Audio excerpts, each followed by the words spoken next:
โฮงสีเข้าแบบไซในครอบครัวกาสร้างเงินโฮงสีเข้าแบบไซในครอบครัวกาสร้างเงินโฮงสีเข้าแบบไซในครอบครัวกาสร้างเงินเป็นโฮงสีเข้าสแตนเลสแบบ2ระบบออโตเมติกซึ่งสามารถสีเข้าและไส้บดธัญพืชต่างๆบ่ว่าจะเป็นสาลี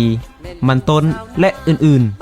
ๆโฮงสีเข้ากาสร้างเงินแม่นเป็นสินค้าที่มีคุณภาพและขายดีอันดับหนึ่งในประเทศไทยเป็นโฮงสีเข้าที่ใช้มอเตอร์ทองแดงแท้ 100% และยังสามารถใช้กับไฟฟ้าในเฮือนของท่านได้เลยโดยบ่จำเป็นต้องแล่นระบบไฟฟ้าให้ยุ่งยากนำอีกโฮงสีเข้ากาสร้างเงินยังได้รับการยืนยันจากชาวเกษตรกรแล้วว่าใช้งานง่ายสะดวกสบายและได้เม็ดข้าวที่ขาวงามเม็ดข้าวบ่หักและยังได้หำที่อ่อนดีซึ่งเป็นที่ถูกใจของชาวนาและชาวเกษตรกรหลายโฮงสีเข้ากาสร้างเงินมี3รุ่น3แบบให้ท่านได้เลือกใช้ในราคาที่เหมาะสมคุ้มค่าคุ้มราคา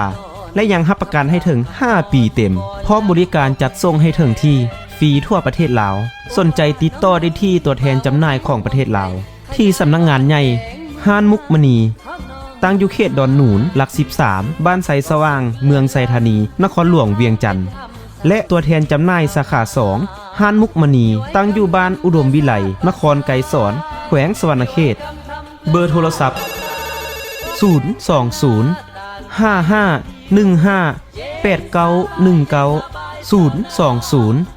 5515 8919และเบอร์020 9859 8999 020 9859 8999และทาง Facebook โฮงสีเข้าสร้างเงินสปป.ลาวหากท่านต้องการโฮงสีเข้าแบบไซในครอบครัวต้องเป็นโฮงสีเข้ากาสร้างเงินเท่านั้นโฮงสีเข้าสร้างเงินรับประกัน5 ปีส่งฟรีทั่วประเทศลาว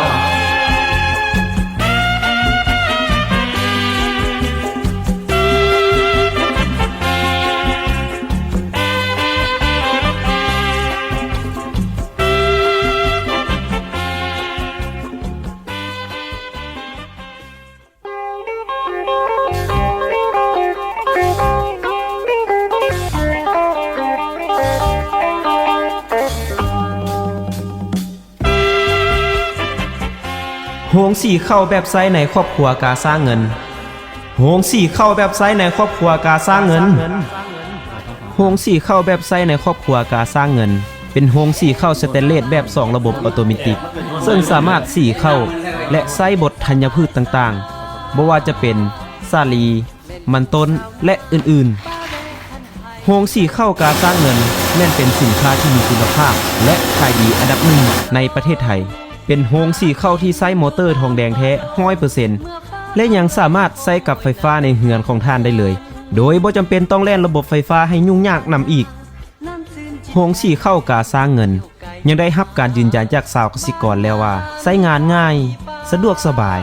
และได้เม็ดข้าวที่ขาวงามเม็ดข้าวบ่หักและยังได้หำที่อ่อนดีซึ่งเป็นที่ถูกใจของชาวนาและชาวเกษตรกรหลายโฮงสีเข้ากาสร้างเงินมี3รุ่น3แบบให้ท่านได้เลือกใช้ในราคาที่เหมาะสมคุ้มค่าคุ้มราคาและยังรับประกันให้ถึง5 ปีเต็มพร้อมบริการจัดส่งให้ถึงที่ฟรีทั่วประเทศลาวสนใจติดต่อได้ที่ตัวแทนจำหน่ายของประเทศลาวที่สำนักงานใหญ่ห้านมุกมณีตั้งอยู่เขตดอนหนูนหลัก13บ้าน